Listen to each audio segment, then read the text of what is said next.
Hi అండి, welcome to Saturday Pooja mini vlog. వారం రోజుల్లో ఏ రోజు పూజ చేసుకున్నా చేసుకోకపోయినా శనివారం రోజు కంపల్సరీ పూజ చేసుకునేదానికే ట్రై చేయండి. ఎందుకంటే మొన్న అయితే నేను ఒకది ఇక్కడ విన్నానమాట. వారం రోజుల్లో అన్ని రోజులు పూజ చేసుకున్నా చేసుకోకపోయినా సాటర్డే రోజు పూజ చేసుకుంటే ఆ శనీశ్వరుడి ఆశీస్సులు అలాగే ఆ వెంకటేశ్వర స్వామి ఆశీస్సులు అయితే మనపై ఉంటాయంట.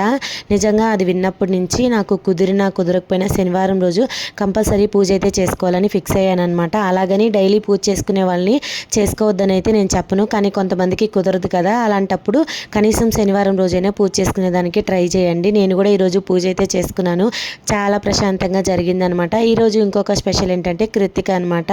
ఇక్కడ తమిళనాడులో సుబ్రహ్మణ్య స్వామికి సంబంధించి చాలా విశేషంగా పూజలు అయితే చేస్తారు.